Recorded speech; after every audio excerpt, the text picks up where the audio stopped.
نور چھن چھن چھن چھن نور چھن چھن کے برسے آٹھوں پہر کملی والے کی طیبہ نگری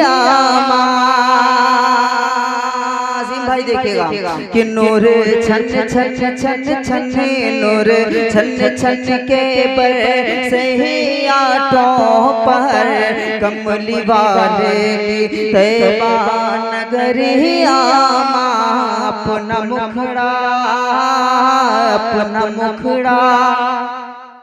چھپا وہی شمس و قمر کملی والے کی طیبہ نگری اپنا مکھڑا چھپا وہی شمس و قمر کملی والے کی طیبہ نگری مورا تنے من دھن مورا تنے من دھن سب تم پر فدا تو پہ قربان مورے ماتا پتا مورا تنے من دھن سب تم پر فدا تو پہ قربان مورے ماتا پتا ہم نچھاور کرب ہم نچھاور کرب تو پہ جانو جگر ہم نچھاور کرب تو پہ جانو جگر کملی والے کی طیبہ نگری نچھاور کرب۔ کا اسلاف کا یہ طریقہ رہا ہے کہ ہر اچھے کام کو ہر نورانی محفل کا آغاز قرآن مقدس کی تلاوت سے کیا کرتے تھے۔ آپ حضرات کو معلوم ہے کہ قرآن مجید وہ کتاب ہے جس کو اللہ کا کلام کہا گیا ہے۔ قرآن مجید وہ کتاب ہے کہ اللہ تبارک و تعالیٰ نے جب اس قرآن کو زمین پر نازل کرنا چاہا تو زمین نے انکار کر دیا تھا، رب تعالیٰ میں تیرے اس بوجھ کو نہیں برداشت کر سکتا۔ اللہ نے جب اس قرآن کو آسمانوں پر نازل کرنا چاہا تو آسمانوں نے انکار کر دیا تھا، باری تعالیٰ میں تیرے اس بوجھ کو نہیں برداشت کر سکتا۔ اللہ کا یہ وعدہ ہے لو انزلنا هذا القرآن على جبل لرأيته خاشعا متصدعا من خشية الله۔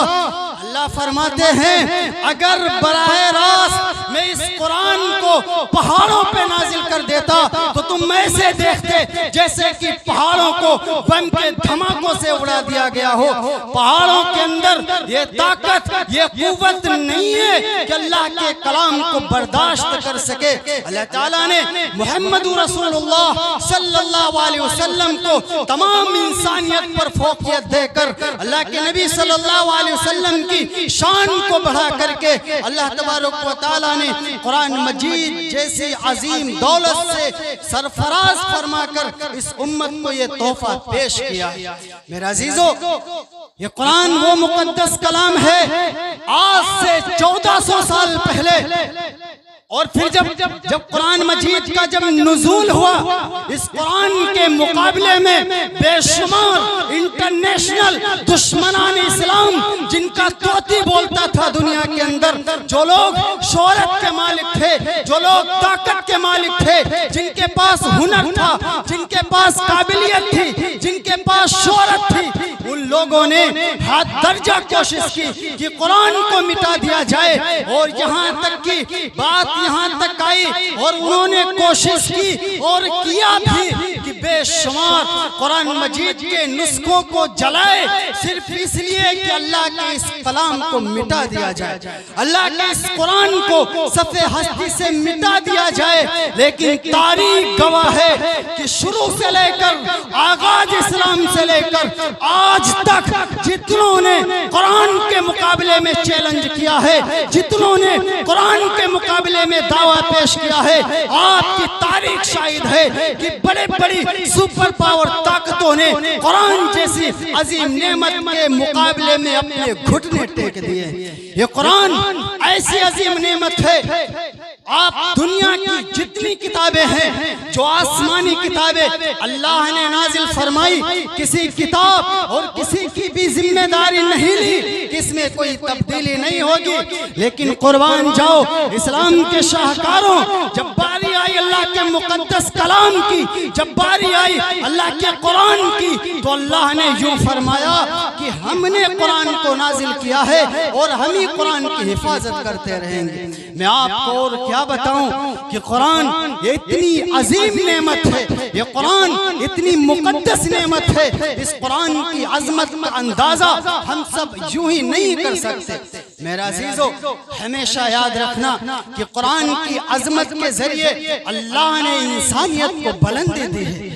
قرآن مجید اگر دنیا کے اندر نازل نہ ہوتا، اگر یہ قرآن کو پڑھنے والے، قرآن کو پڑھانے والے، یہ حافظ قرآن اور وہ لوگ جن کا واسطہ اسلام سے ہے، وہ لوگ جن کا واسطہ مکاتب سے ہے، وہ لوگ جن کا واسطہ مدرسوں سے ہے، اگر یہ نہ ہوتے تو اللہ کی قسم یہ دنیا بھی قائم نہ ہوتی۔ اور آپ دیکھ لیں، میں نہیں کہتا، یہ اللہ کا وعدہ ہے، جس دن یہ حافظ قرآن دنیا سے ختم ہو گئے، جس دن یہ قرآن کو پڑھنے والے، قرآن کو پڑھانے والے اس دنیا سے مٹا دیے گئے، جس دن یہ مدرسے، یہ مکاتب بند کر دیے گئے، تو یہ حقیر اور عاجز بندہ نہیں کہہ رہا، اللہ کا قرآن گواہی دیتا ہے، اِذَا السَّمَاءُ انشقت، آسمان پھٹے گا، القاریۃ القاریہ، بڑا عظیم زلزلہ پیش آئے گا، اِذَا زلزلت الارض زلزالہا،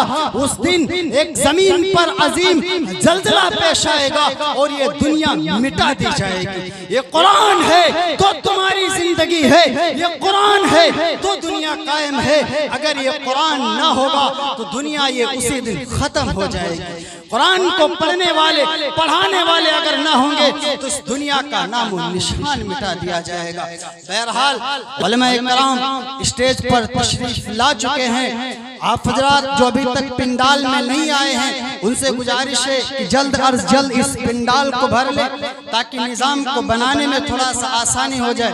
اور قاری صاحب، ناظم صاحب سے اجازت چاہتے ہوئے اب میں اس پروگرام کے آغاز کے لیے جو ہمارے مہمان تھے، جو تلاوت کرنے والے استاد محترم قاری عبدالمعیز صاحب دامت برکاتہم العالیہ تنبوری، اور کسی وجہ سے ان کا کوئی قریبی بدیس جا رہا ہے تو اس لیے آج کے وقت میں وہ شرکت نہیں کر سکے، اور الحمدللہ ان کے اس کھانے کو پر کرنے کے لیے، جو ایک کھانہ خالی تھا اس کو پر کرنے کے لیے عزیز دوست برادران حافظ و قاری محمد یاسر صاحب دامت برکاتہم العالیہ اسٹیج پر تشریف فرمائیں، اور جن کی تلاوت سے انشاءاللہ اس پروگرام کا آغاز کیا جائے گا۔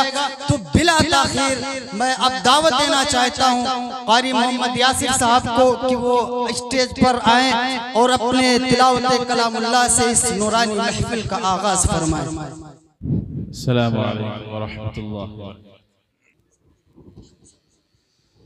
اعوذ باللہ من الشیطان الرجیم۔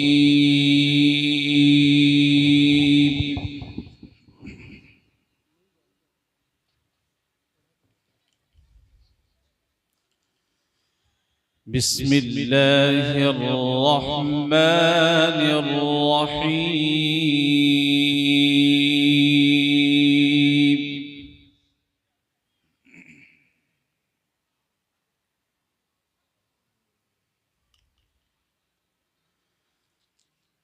والسماء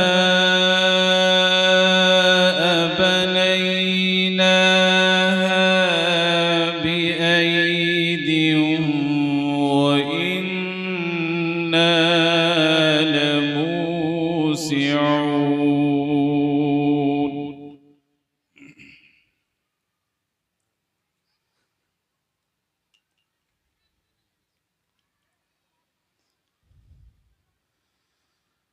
والأرض فرشناها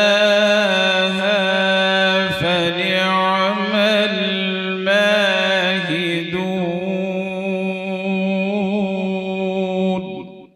ما شاء الله۔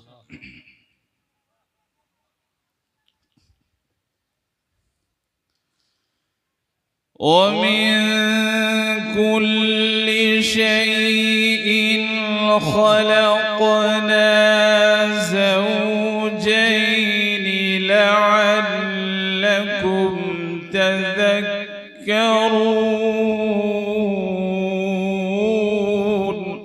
ما شاء الله.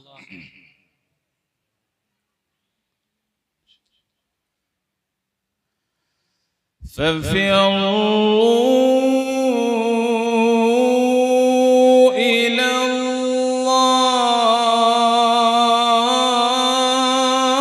الله. سبحان الله.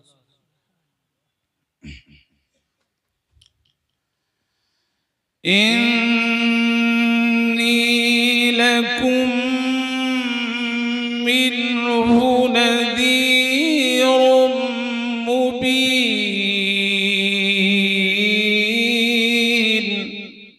سبحان الله.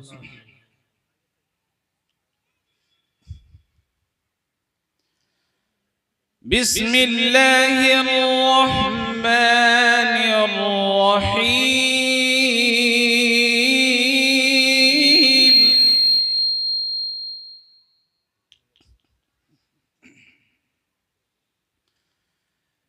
والسماء بنيناها بأيد وإنا لموسعون. ما شاء الله.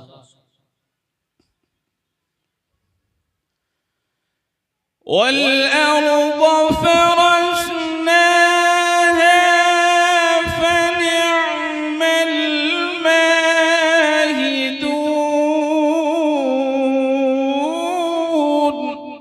ما شاء الله.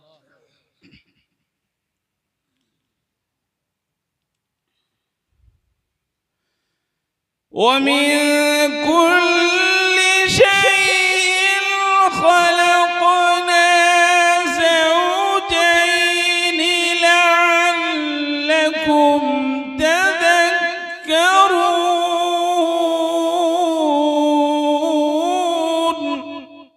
ما شاء الله.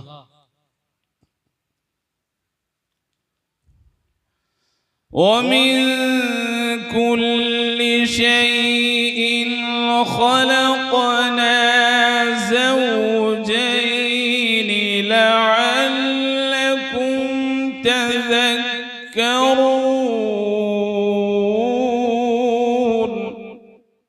ما شاء الله. ففروا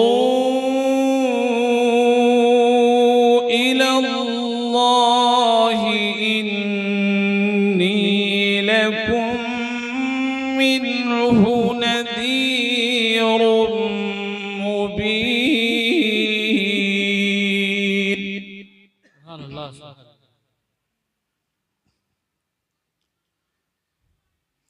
ولا تجعلوا مع الله إلها آخر إني لكم منه نذير مبين. ما شاء الله. ولا تجعلوا مع الله إلها آخر إني لكم منه نذير مبين. ما شاء الله. كذلك ما أتى الذين من قبلهم من رسول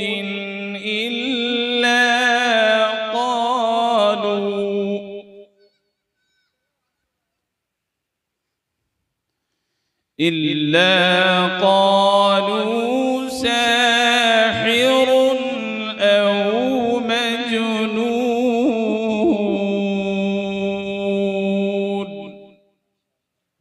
صدق اللہ العظیم. ماشاء اللہ.